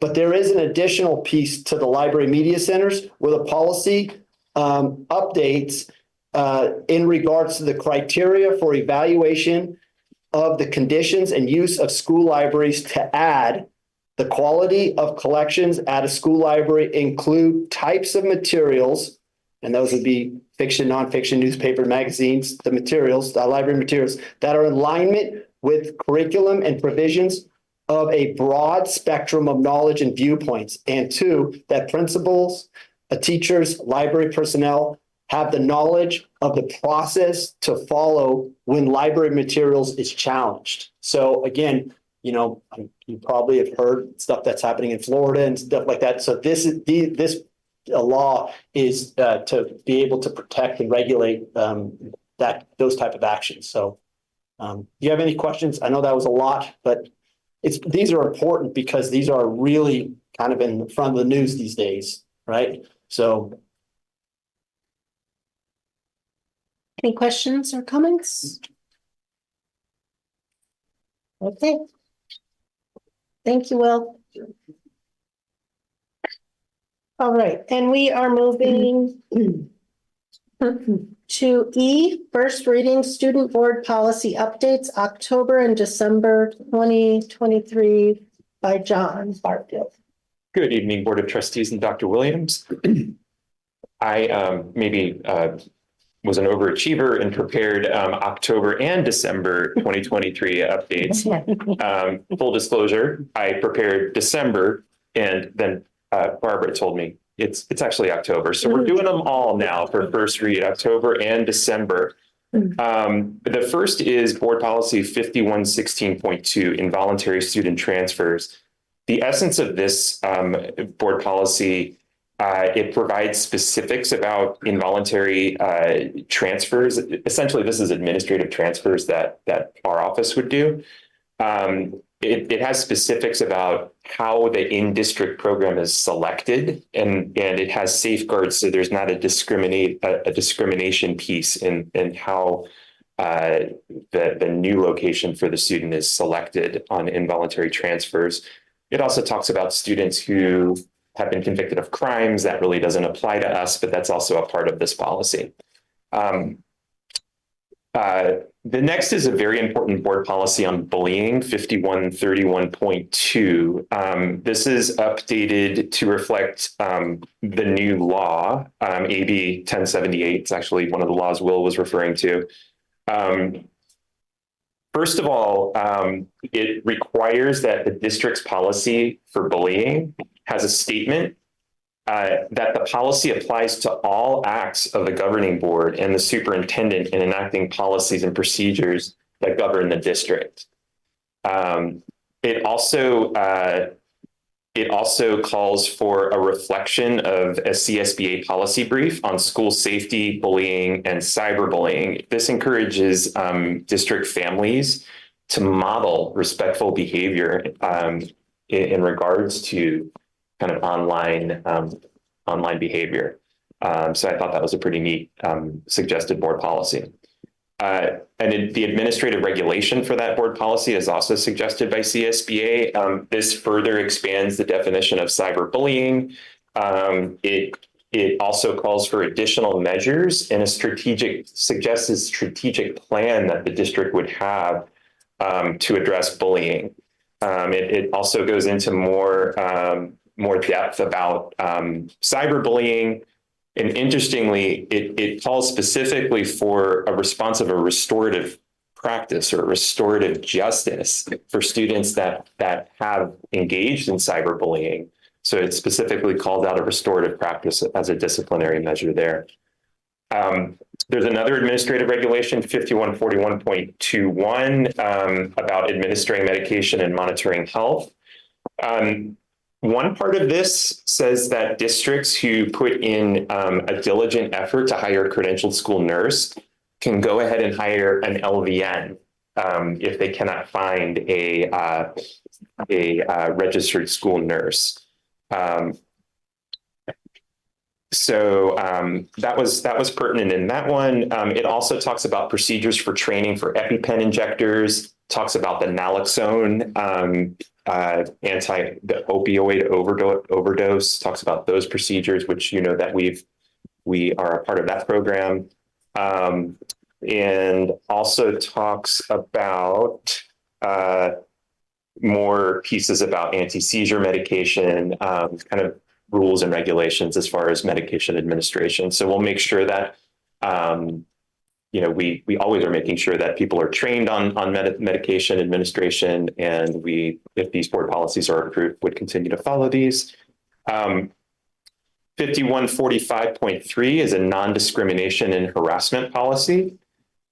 This, like the bullying one, includes a statement that this policy would apply to all acts of the governing board and the superintendent. It clarifies when it is unlawful discrimination for the board to refuse to approve the use or prohibit the use of any textbook, instructional material, or supplemental instructional material, similar to what Will was talking about. It also talks about that allegations of unlawful discrimination in district programs and activities would be investigated, resolved in accordance with our uniform complaint procedures. Last, it reflects guidance from the U.S. Department of Education Office for Civil Rights. It talks about that the district may not separate students based on their race as a part of curriculum, courses, programs, et cetera. That's the main gist of that policy. So I'm happy to answer any questions about these. This is the first read. We would bring back this at the next board meeting. Does anybody have any questions? I just think they're very important policies.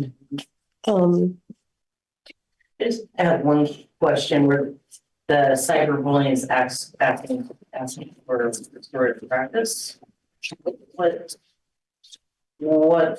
Like who's in charge of that? Is that on the site administrators or? Yeah, that would be, we would work with our site administrators on that, but they all employ a restorative approach anyway. So this just specifically calls it out as, being something that would be valuable in this type of situation. So yeah, it would be the site administrator implementing that. Yeah, these are all great. Anybody else have a question? No. Thank you. Thank you, John.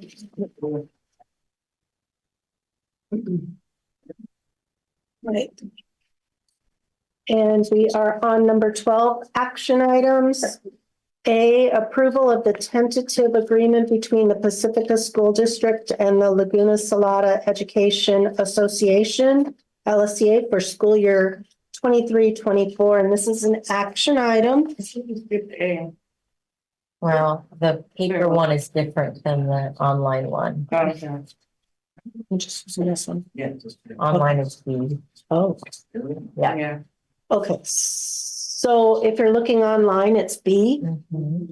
Well, yeah, A is public disclosure of. Oh, yeah. So here, if you want to. If you want to just. Yeah, I got it right. Okay, great. Okay, so A, public disclosure of collective bargaining agreement. And just over there. And this is for the approval of the tentative agreement between the Pacifica School District and CSEA. And it's Pacifica Chapter 128 for 23-24 action item. And Josie.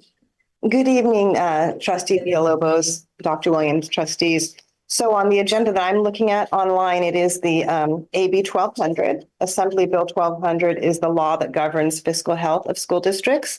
And so that's what I'm presenting to you tonight. And it has to do with the negotiated agreements that Dr. Chavez will go over later on. So AB 1200, like I said, it governs the fiscal health of school districts. And so the board must make public the financial information when there is compensation agreements with the bargaining units. And what this disclosure reflects is all of the financial agreements that Dr. Chavez Torres will be going over shortly. And it shows the multi-year financials, which is our second interim financial report, and then how it's reflected with the compensation agreements and how we are able to afford those agreements going forward. Now, I'll just do a quick summary of the financial analysis because we'll be hearing more about it shortly. So this financial analysis includes a 2% salary increase for the LSEA and CSEA bargaining units effective January 2024, a 2% salary increase effective July 1st, 2024 for the Management Association. There is a longevity payment for the Laguna Salada Education the teachers union, which is $1,000 per FTE for members who have served 15 years of actual service to the district effective January 2024. And then it would be $500 for 23-24 and then $1,000 for 24-25 going forward. CSCA has a one-time payment for members who have 8 years of service, which would be $150 per person for 23-24 and $300 going forward. There's going to be an increase in the medical cap for the LSMA members, which is effective July 1st, 2023, and that's for the 22-23 Kaiser cap. So those are the financial amounts that are in the settlement agreements that are coming up next. But I wanted to go over the disclosure with you. So basically the disclosure takes our financials, incorporates those increases, and it prepares a multi-year to see how the district can afford those settlements. Now, in being able to afford those settlements, budget reductions were necessary, as the board did approve resolutions in February and March, which included budget reductions and are now included in this analysis.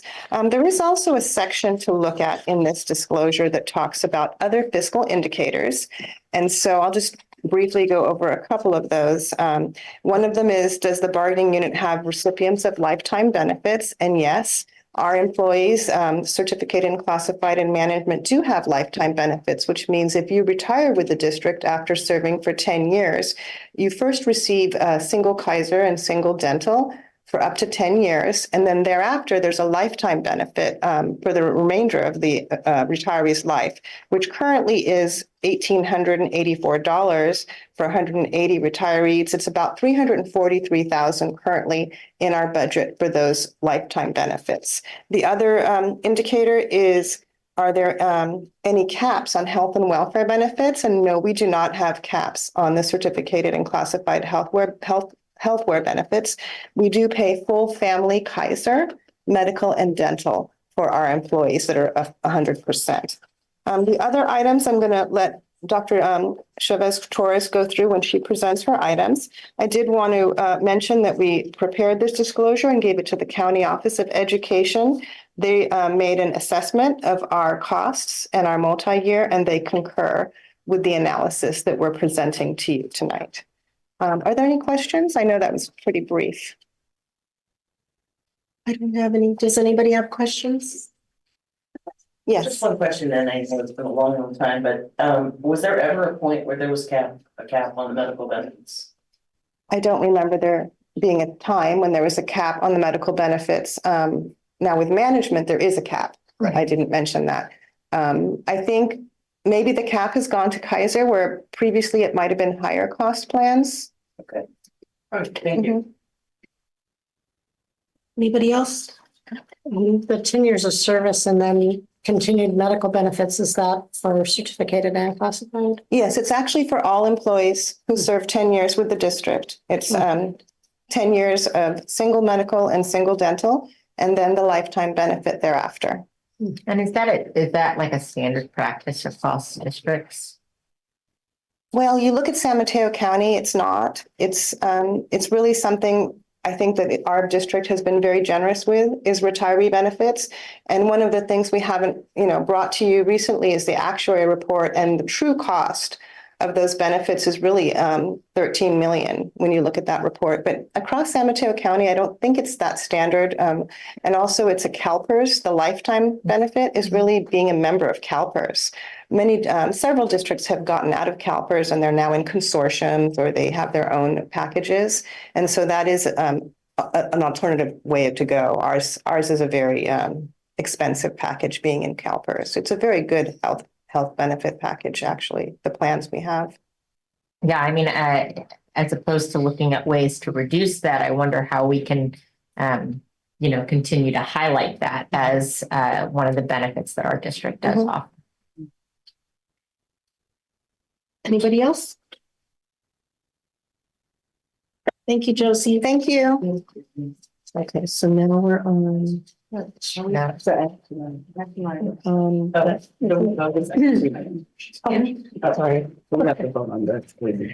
so this is an action item. Are there any questions? No. Do I have a motion to approve the tentative agreement? That's not the still on the screen. I'll move to approve the public disclosure of collective bargaining agreements for a second. All in favor, please raise your hand. Motion passes 5-0. Okay, then hold on. We just need the letters. On the tentative agreement. Okay. It's A is B. Yeah, now you're reading. It's good. This one? Good. All right, I thought I already did that one. Okay, all right.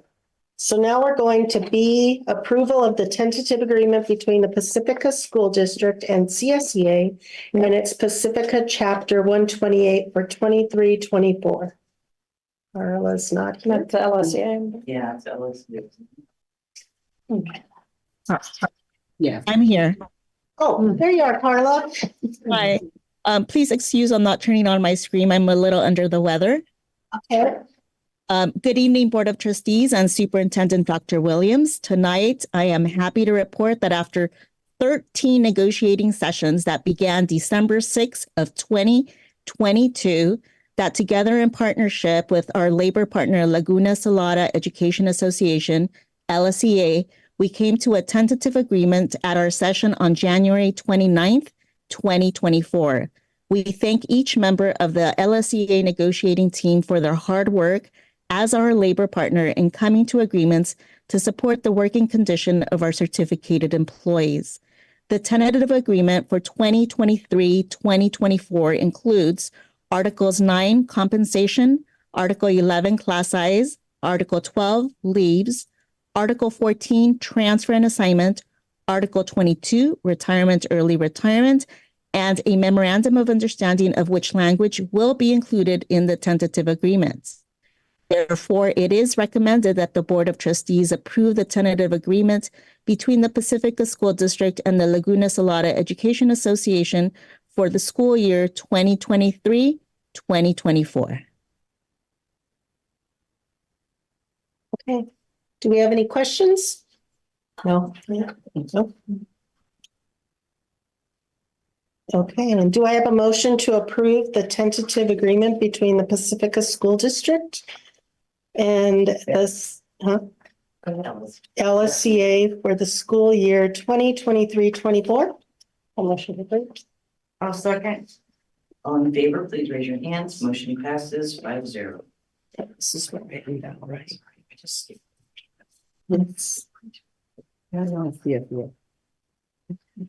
Let me just 1 second. You don't see it here. So, Here. oh, here, okay. That's okay. Okay, so now I am doing the approval of the tentative agreement between the Pacifica School District and CSEA and its Pacifica Chapter 128 for 2023-24. And this is an action item. Carla? Tonight, I am also happy to report that after 8 negotiating sessions that began March 13, 2023, that together in partnership with our labor partner, California School Employee Association and its Pacifica Chapter number 128, we came to a tentative agreement at our session on February 12, 2024. We are appreciative of the hard work of each member of the CSEA and its Chapter number 128 negotiating team for their hard work as our labor partner in coming to agreements to support the working conditions of our classified employees. The tentative agreement for 2023-2024 includes Articles 10 compensation, Article 15 safety, and Article 27 vacancies. Therefore, it is recommended that the Board of Trustees approve the tentative agreement between the Pacifica School District and the California School Employee Association and its Pacifica Chapter number 128 for school year 2023-2024. Do you have any questions? No, no questions. Okay, so this is an action item too. Do I have a motion to approve? Hold on. The tentative agreement between the Pacifica School District and the CSEA for school year 2023-24. I'll make a motion to approve. I'll second. All in favor, please raise your hand. Motion passes 5-0. Okay. We did this, we did this, we did this. Is this one? This one? Yes. So this one, okay.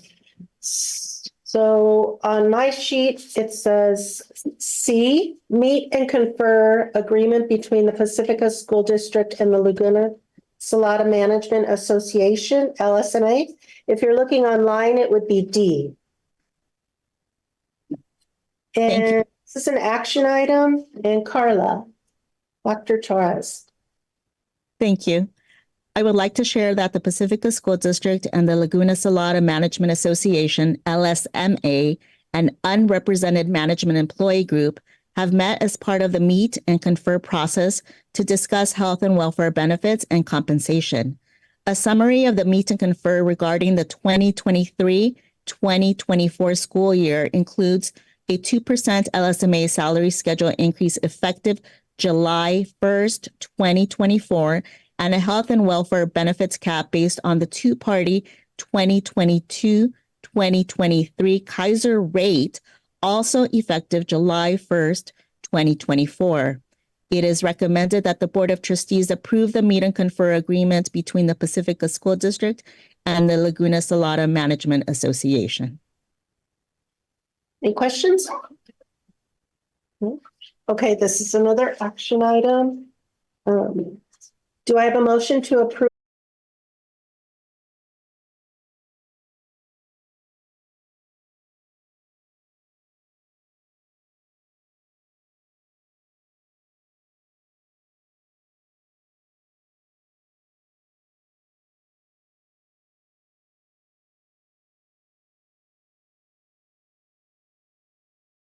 It's every hour. It's a bird clock. That's a clock. That's gotta go. I was like, what is that? Okay, I think. Okay, so we're moving on to it's initial proposal of the Pacifica School District to the California School Employees Association, CSEA, and its Pacifica Chapter 128 for the 24-25 successor negotiations. Speaker is Dr. Torres. This is my last item. Tonight, we would like to share the initial proposal of the Pacifica School District to the California School Employee Association and its Pacifica Chapter number 128 for the 2024-2025 successor negotiations. Pursuant to Government Code Section 3547, the Pacifica School District sunshines or submits the following initial proposal to the Board of Trustees for public hearing regarding the 2024-2025 contract negotiations with CSCA and its Pacifica Chapter number 128.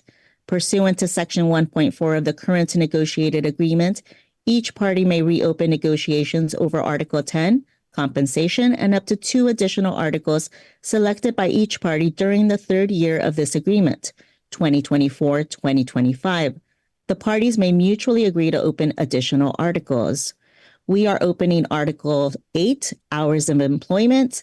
We have an interest in revising and updating language in Section 8.6 regarding overtime to clarify the process and documentation regarding assigned, ordered, and authorized overtime. Also revising and updating language in Section 8.6.2.1 to prioritize overtime pay for overtime work and eliminate vacation time and compensatory time. Another article is Article 9, Vacation. We have an interest in ensuring that unit members take their vacations, updating contract language to include use of frontline, and revising contract language regarding vacation accruals, vacation usage plans, and vacation payouts. And for Article 10, Compensation, we have an interest in providing a fair and equitable total compensation for all bargaining unit members consistent with the Pacifica School District's educational programs, goals, and finances. We also have an interest in clarifying and revising contract language regarding insurance benefits. The Pacifica School District reserves the right to make additional proposals at any time during the bargaining process, including but not limited to responses to proposals made by the California School Employees Association and its Pacifica Chapter number 128. In addition, Pacifica School District intends to revise and remove language as necessary to reflect changes in the law and to eliminate ambiguity or antiquated language in partnership with CSEA and its Chapter 128. Therefore, it is recommended that the Board of Trustees adopt the district's initial proposal for negotiations with the California School Employees Association and its Pacifica Chapter number 128 for the 2024-2025 school year. Now, are there any questions?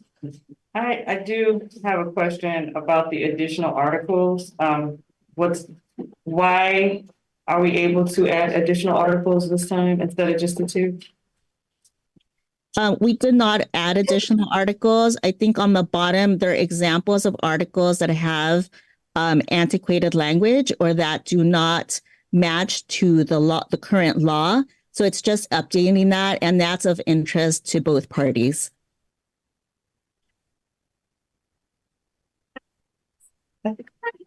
Any other questions?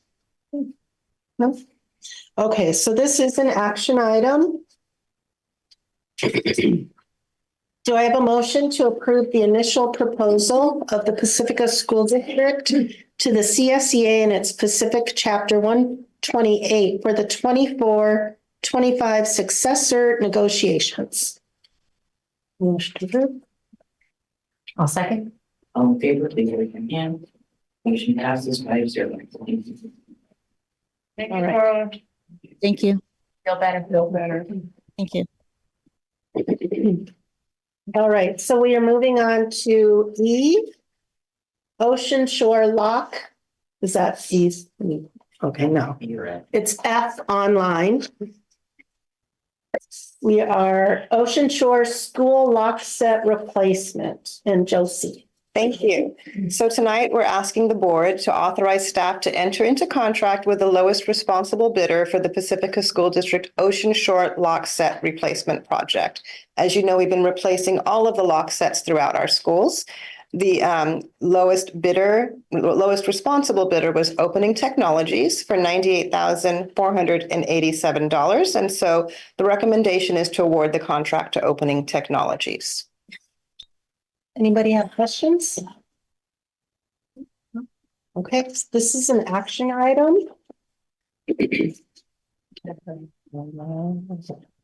Do I have a motion to authorize staff to enter into contract with the lowest responsible bidder for the Pacifica School District Ocean Shore School lock set replacement project? I'll motion to approve. All in favor, please raise your hand. Motion passes 5-0. Thank you. We did that one. So, okay. Okay, we're on G, approval of Form J13A, request for allowance of attendance due to emergency conditions. Josie. Thank you. So on March 8th, the Pacifica School District did receive a threat at Cabrillo Elementary School.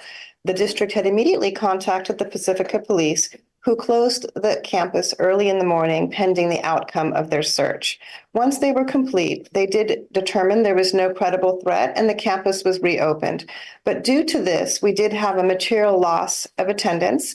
And so the J13 is an allowance for recognizing normal attendance. And so we want to submit this form to the county superintendent of schools, who will then review it, approve it, and send it to the state. If the state approves this form, we will be able to recognize our normal attendance for that day versus the 17% attendance for the 90 students that came to school.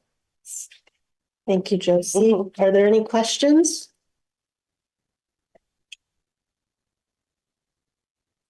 Do I have a motion to approve Form J13A, request for allowance of attendance due to emergency conditions? I make a motion to approve. I'll second. All in favor, please raise your hand. Motion passes 5-0. All right, did I get everything?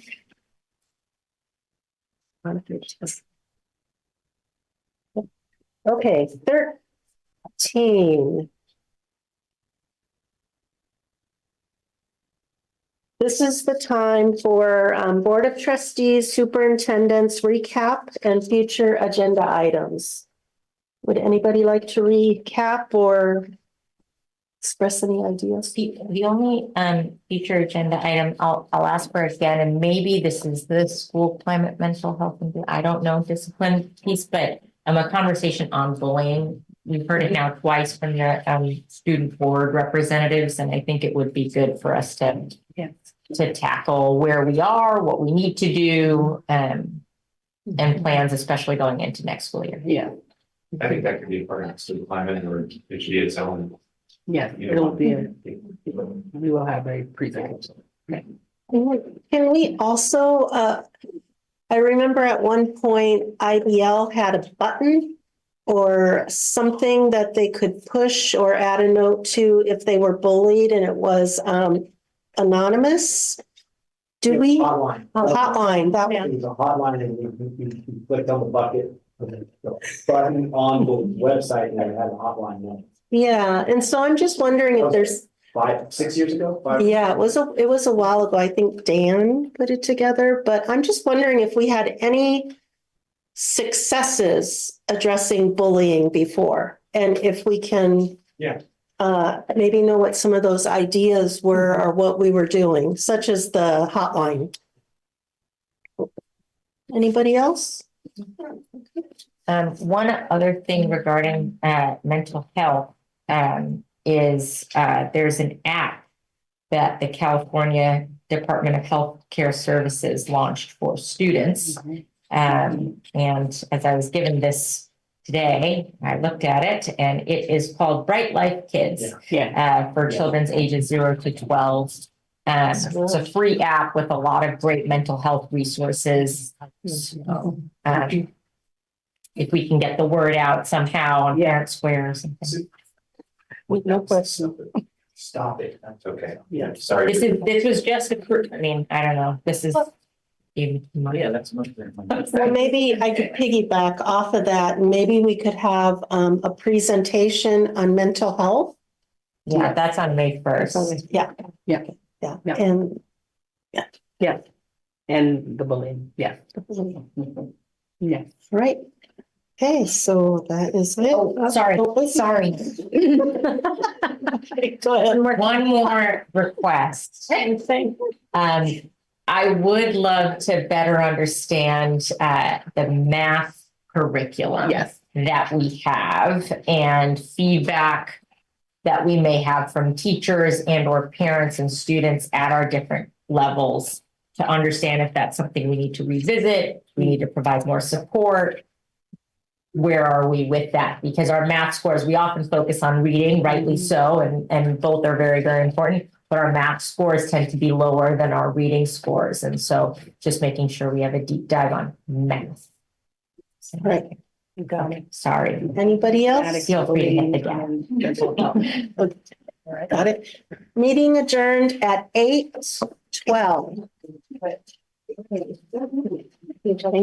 Funny. This is great.